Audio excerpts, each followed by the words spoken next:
Look, my temperature is set to cold, right? This water is hot. It is hot. I got black stuff in here. You see the water. It is so hot. This ain't the first time this has done this. And this ain't the first place that this has happened. Anybody else have this happen to them? You set it straight to cold and it's coming out and the water is hot.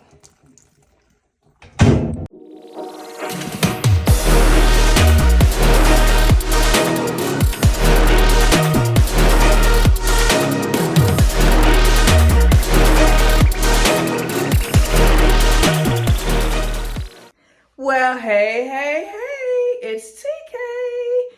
Hey, everybody. What I am eating for nutrition for now is, if anybody heard of Goodbye Autoimmune, Goodbye Lupus, book by, there's two different books by Dr. Brooke Goldner. She has, her and her husband, Thomas Tedlock, has come up with the smoothie protocol. So that helps me get in a whole lot of nutrients and hypernourishment, as Dr. Goldner called it. Dr. Goldner Tedlock, as she calls it, is hypernourishment. So I put about a pound of greens in my smoothie, about a half a cup of chia seeds or flax seeds, and a lot of water to cover up to the point of the greens, and then the rest is fruit. So that's that. It's like 75% greens, 20% fruit. I can do more greens if I want, like 90% and 10% fruit, but still those chia seeds or flax seeds, or half and half or whatever, it's half chia seeds, half flax seeds, can also go in there. And I blend it up for about 2 minutes. If I blend it up like 2 minutes only if I had a flax seeds, because I have whole flax seeds and I need them to break down rather quickly. Chopped up, fined up real good. The chia seeds, it is, they are what they are. So that's not an issue. It's the flax seeds that I want to blend up really well. So the chia seeds, I don't blend in the smoothie as long. I might blend the smoothie for a minute. I got a high power smoothie. So even 30 seconds to a minute is pretty good. All right, moving on. Here's some statistics. I'm 49 years old, perimenopausal. I had a hysterectomy over 10 years ago, about 10 years ago. Oh, wait, 12 years ago. Anyway, I had a hysterectomy 10 plus years ago. And I still have my ovaries, so I don't have a cycle that I can go by to see where I am in menopause, in the phase, if it stopped, if it slowed down, if it's just these many days, that many days. I don't have that. All I have is the hot flashes that I go through. I don't want to say mood swings, because I don't really have mood swings, but sometimes I just don't want to be bothered. Sometimes I don't feel like talking on the phone. I guess it could be mood, because it used to be, I haven't had this in a while, but I'll have a lowly feeling, like a depressed feeling or a sadness, I would say. It doesn't stay, but I know it's my hormones off balance. So that's another thing that the detox was helping with. Will help with as well. Where am I? All right, over 8 minutes. All right, I'm gonna try to get this out. 5'9", like I said, perimenopausal. I'm doing this whole protocol for at least 4 weeks. I reassess at 4 weeks, and then I might reassess at 6 weeks. And again, maybe in 12 weeks. But those are my 3 stopping points. Not stopping points, but assessment points. 4 weeks, 6 weeks. And I say 6 weeks because I go to the doctor I've got to make an appointment actually, to go to the doctor for updated blood work. And here's why. So I need to heal. And of course, I have weight to lose. So this is what I'm looking like. And I'll show you a before with me twirling, but this is what I'm looking like. Let's see. I don't know how much you can see. Matter of fact, I'm gonna let you see more by lowering this camera. So you can see here my screenshots. My issues is my thighs. They can trim up a lot, shape up my legs and stuff. My stomach, as you see, I do have a belly. And my belly hangs over. It's crazy because it didn't do this until when I had the hysterectomy. So now I got that, hanging over belly in the front right there. And, being older at 49, I've lost elasticity right there. It just hangs. It never used to do that before. It didn't do that until I had the hysterectomy. So before I had the hysterectomy, I didn't even have a stomach because I had lost so much weight. But yeah, the elasticity is, ugh. I have collagen that I'll take after the detox. But right now, I'm just going to see what the detox can do.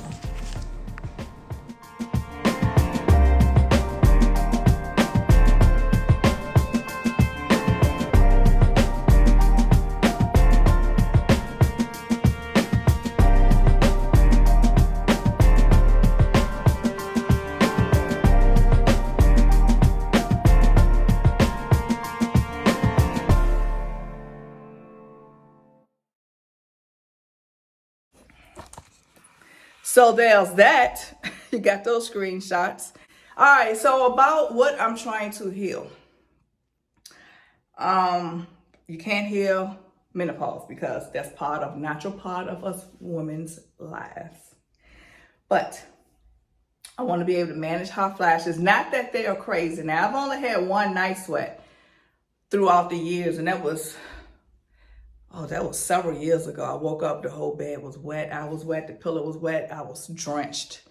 That was the one and only hot flash. But the things I'm trying to heal, one is Hashimoto's. Now, Hashimoto's can give you, can mimic menopause symptoms too, y'all. So I learned that by trial by Noor.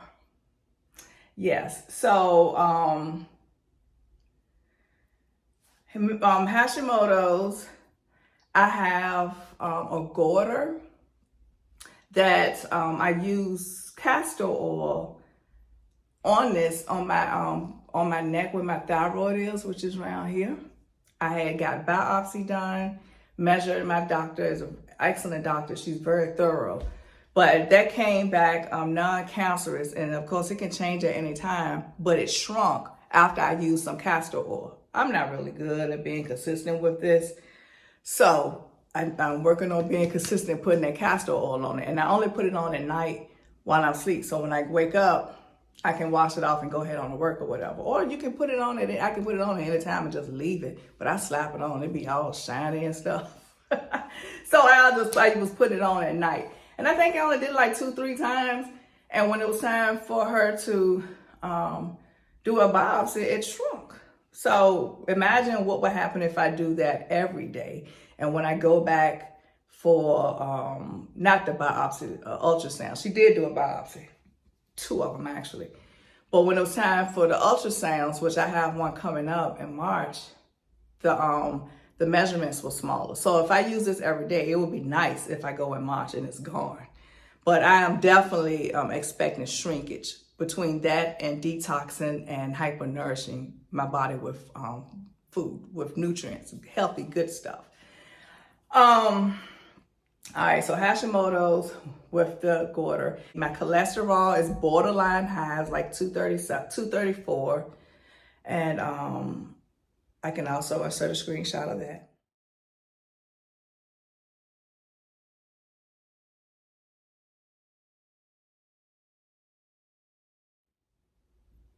Okay, and I've noticed whenever I go to the doctor or anything, my blood pressure has been registering high.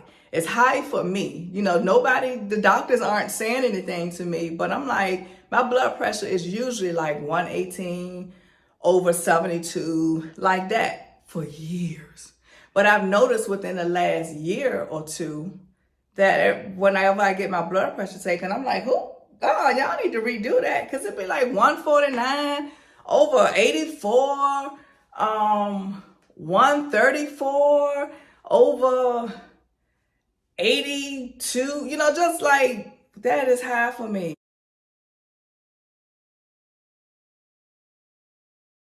So I've noticed that, and I'm like, okay, I honestly contributing that to weight. So, and my bad eating habits. So now that they've gotten back on track, for me to go in a right and healthy direction, that's what it is. Because for me, this is all about purpose. I've been knowing what my purpose is for a while. So now I'm stepping into it. And I'm using myself as, I'm going to be the example so that when I'm done, I can go back and help many others. Y'all see that extra fat too? Now, I don't know.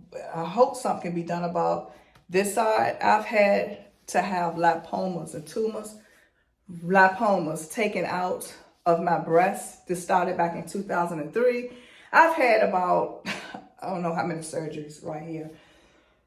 I want to say about 3, to the point that if anything else come about, and I feel abnormal stuff here. The last time I got checked over about a year ago, the doctor said she checked it was scar tissue.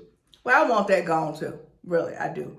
But I'm like, now it just feels like a lot more of something going on. So I don't know if I have another lipoma or not, but hopefully with this whole regimen that I'm doing, that will be gone too. What other ailments? And I'm not going to elaborate on anymore because it's going to make it so long, but I probably don't even need to. All right, the blood pressure, the cholesterol is borderline high, and that's the LDL and the total, I believe. But again, you saw it in the screenshot.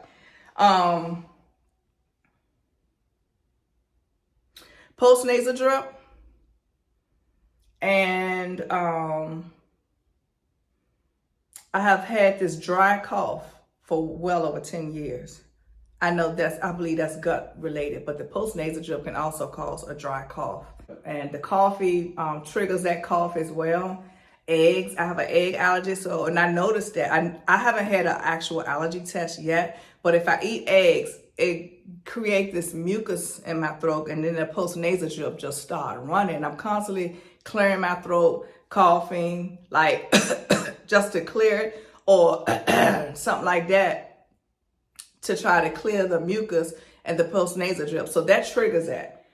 The eggs, the coffee triggers it. Anyway, post-nasal drip.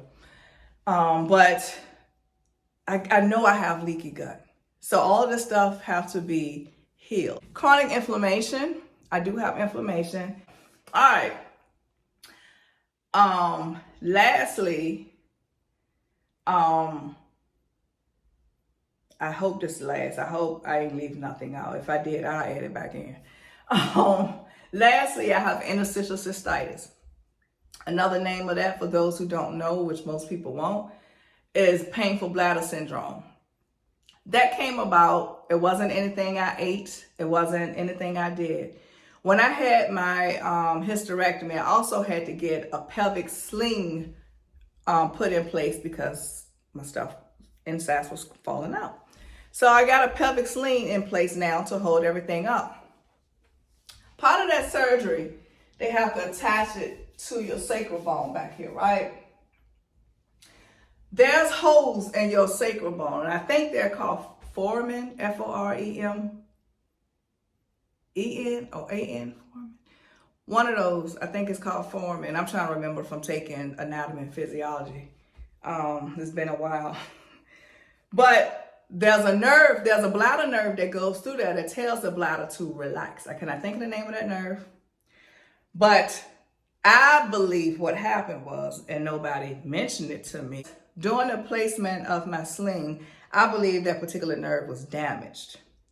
When I was asking my doctor questions about it, when this started coming about with a lot of pain in my bladder, I was like, okay, I don't understand. Why is this happening? And he said, well, you have a nerve issue. So I'm like, well, I didn't have a nerve issue before surgery. I didn't have a nerve issue before having a hysterectomy. Now, I had this done before I ever worked in the operating room, but I've learned so much since then. And he was like, it's a nerve issue. So where I am today is the doctor I was going to at that time, I feel damaged it. Nobody mentioned anything to me. And we went through a lot of testing, a lot of trial and error with things and medications. And ultimately, I was diagnosed after all the testing, which those tests suck. If anybody know, if you know, you know. But I'm supposed to be on oxybutynin, Elmaron, baclofen, and amitriptyline. Now, to be straight transparent, I always have a muscle relaxer here just in case I have an episode. Sometimes I have an episode for absolutely no reason at all. No reason. Nothing I did, it just starts spasming, and it could spasm so bad that it hurt to walk. It could spasm so bad that it's very difficult to get up. A lot of things I've went through, especially the interstitial cystitis. I went through trial and error, and I know what works and don't work for me throughout the year. I have narrow angle glaucoma. I don't know if that's going to be fixed on this protocol, but we'll see. Narrow angle glaucoma is not as, it's rare. It's not as, a lot of people don't have it. It's rare. It's not like the regular glaucoma where you just, it's a pressure issue, but it's narrow angled. I've had one surgery on my right eye here, and my pressure still would be high. So I haven't spent the money copay to get this one done at all. It's like no need. So I found herbs to take to keep my pressure down, or try to keep it down. It can be difficult because I'm on the computer all day. But I have ginkgo biloba, and there's another herb called abrite. I have one of those. Right now I got ginkgo biloba.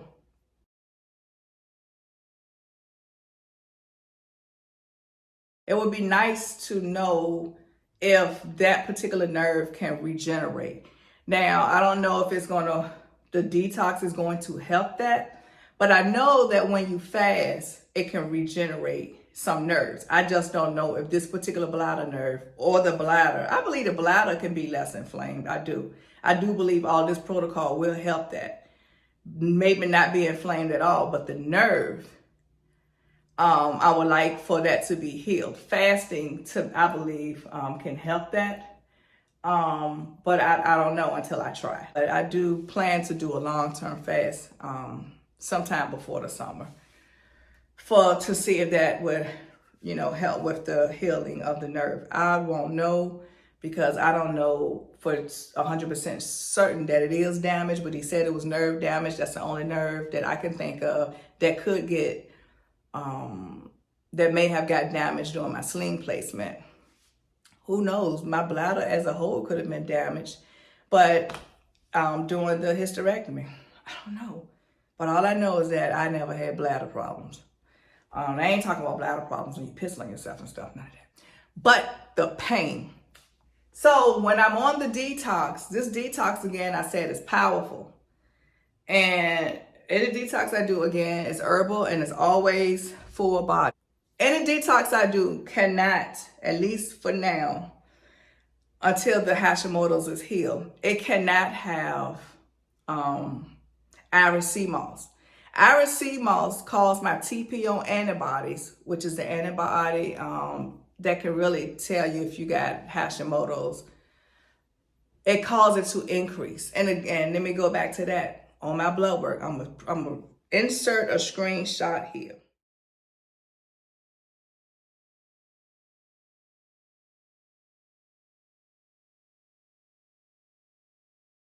Y'all see how high that TPO antibody is? Over 600. I had to call LabCorp because it's over 600. They can't give me an exact number because on their scale of the way they did the test, it's over 600. We don't know where at over 600. As far as I know, it could be 2,000. It can be 601. It can be 800. I don't know. But during this protocol that I'm doing, when I go back to get my blood work and my ultrasound, when I get my blood work, I want those 2 TPO antibodies to be non-existent. And if it's not, I want it to be way lower because throughout these years, this is the highest that it has ever been. So that I want to come down. Selenium I have, and that helps that to come down, but I'm not taking any extra supplements. I won't be and wasn't taking it during, not going to be taking any I'm not going to be taking any other supplements other than the detox, because I want to see what the detox can do on its own. You know what I'm saying? And this is a reason I haven't given out the name of the detox yet, because I want to tell you, once I finish everything and I show you the results, then I'm going to show you, bam, this is what I did. That's what I want to do. So subscribe. I don't think I left anything out, y'all. I sure hope I didn't. But if I did, I will insert a clip. Subscribe.